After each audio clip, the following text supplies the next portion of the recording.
আসসালামু আলাইকুম সবাইকে। এই ভিডিওতে আমরা প্রিন্সিপাল কম্পোনেন্ট অ্যানালাইসিস ইউজ করে কিভাবে ইমেজ ক্লাসিফিকেশনের অ্যাকুরেসি বাড়ানো যায় সেটা আমরা দেখব। তো আমরা দুইটা অ্যাপ্লিকেশনের মাধ্যমে প্রিন্সিপাল কম্পোনেন্ট অ্যানালাইসিস করা দেখব। একটা হচ্ছে ArcGIS আর একটা হচ্ছে DataSet। তো সবার প্রথমে আমাদের যেটা করতে হবে সেটা আমাদের এই যে ফোল্ডারগুলো বা আমাদের যে স্যাটেলাইট ইমেজারি আছে এই ইমেজারিগুলোকে ডাউনলোড করে নিতে হবে। আমরা এখানে Sentinel-2 এর ব্যান্ড 2, ব্যান্ড 3, ব্যান্ড 4, ব্যান্ড 8 নিয়ে কাজ করব। তো সবার প্রথমে ডাউনলোড করার পরে আমরা ArcGIS এ যাব। ArcGIS এ গিয়ে এখান থেকে আমাদের যেই ফোল্ডারগুলো রয়েছে সেই ফোল্ডারগুলো ডাউনলোড করে নেব। তো সবার প্রথমে যেটা করতে হবে আমরা কানেক্ট টু ফোল্ডারে গিয়ে আমাদের ফোল্ডারগুলোকে কানেক্ট করে নেব। ঠিক আছে, প্র্যাকটিক্যালে দেওয়ার পরে এরকম চলে আসবে। এখান থেকে আমরা আমাদের যে নেসেসারি ফাইলগুলো আছে এই ফাইলগুলোকে কানেক্ট করে নেব। তো কানেক্ট করে নেওয়ার পরে যেহেতু অনেক বড় হচ্ছে এরিয়া জুড়ে আমাদের ইমেজারিটা আছে, তো এই কারণে আমরা এখান থেকে আমাদের যে নেসেসারি যে জায়গাটা অ্যানালাইসিস করতে চাই সেটা আমরা আইডেন্টিফাই করে নেব। এটা রেক্ট্যাঙ্গেলের মাধ্যমে আমরা আইডেন্টিফাই করতে পারি। এই রেক্ট্যাঙ্গেল ক্রিয়েট করলাম, ক্রিয়েট করে দেন হচ্ছে একটু টাইম নিচ্ছে। এখানে ড্রয়িং এ আমরা যাব। ড্রয়িং এ যাওয়ার পরে কনভার্ট টু ফিচারে ক্লিক করব। কনভার্ট টু ফিচারে ক্লিক করে এখানে যে আছে দেন তারপর আমরা এই আউটপুটে ROI নামে সেভ করতে পারি। এরিয়া অফ ইন্টারেস্ট আমরা যে জায়গায় কাজ করতে চাই। তারপরে দেওয়ার পরে এখানে automatically delete graphics after conversion এটা সিলেক্ট করার পরে আমরা ওকে দিব। ওকে দিলে এরকম একটা আমাদের শেপ ফাইল তৈরি হয়ে যাবে। তো শেপ ফাইলটাকে হলো করে দিলাম, হলো করে তাহলে এতটুকু আমাদের স্টাডি এরিয়া তৈরি হয়ে গেল বা রিজিয়ন অফ ইন্টারেস্ট তৈরি হয়ে গেল। এখন যেটা করতে হবে আমাদের এক্সট্রাক্ট বাই মার্কস লিখে সার্চ দিতে হবে। তাহলে আমরা আমাদের যেই যতটুকু নিয়ে কাজ করতে চাই ততটুকু আমরা আলাদা করে ফেলতে পারবো। তো এটার জন্য এখানে যেটা করতে হবে সবার প্রথমে আমাদের প্রতিটা ব্যান্ডকে সিলেক্ট করে নিতে হবে, যে ব্যান্ডটাকে আমরা ইনপুট দিতে চাই, যে ব্যান্ডটা নিয়ে কাজ করতে চাই। ঠিক আছে, আমরা দেওয়ার পরে এখানে ROI ইনপুট ফিচারে দিব হচ্ছে ROI, দেন আউটপুটের এখানে আমরা দিয়ে লিখবো হচ্ছে প্র্যাকটিক্যাল।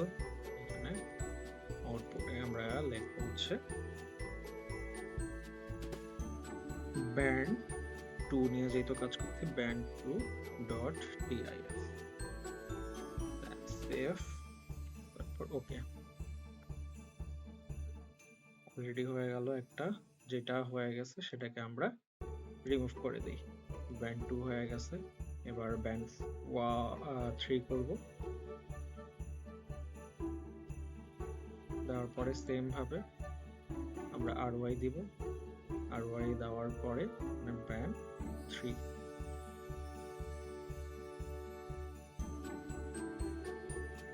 তারপরে সেম ভাবে এক্সট্রাক্ট করে নেব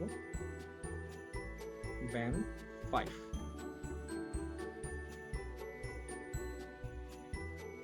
সরি ব্যান্ড 4।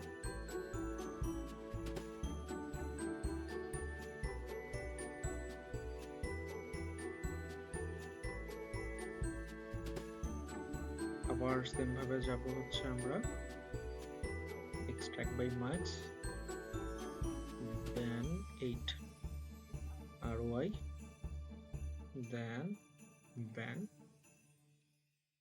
8।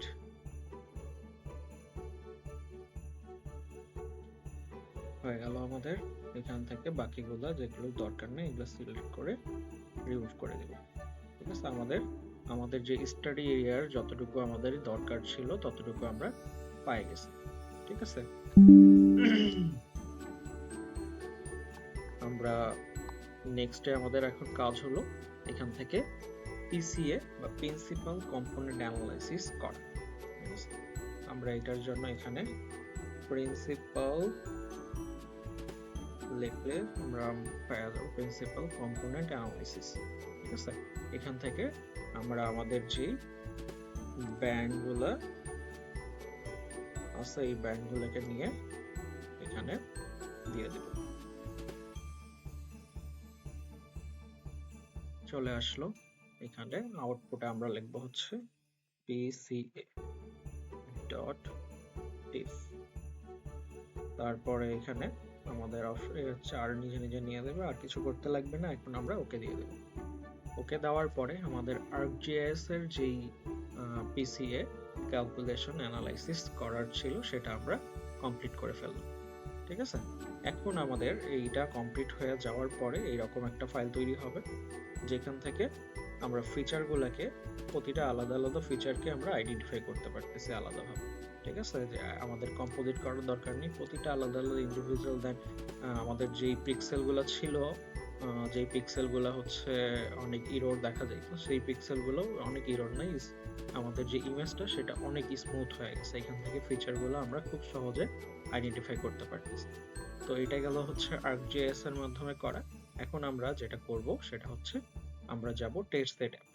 টেস্টসেট অ্যাপে গিয়ে আমরা দেখব কিভাবে টেস্টসেটে ইন্ডিভিজুয়ালি PCA আমরা প্রতিটা ব্যান্ডের জন্য করতে পারি।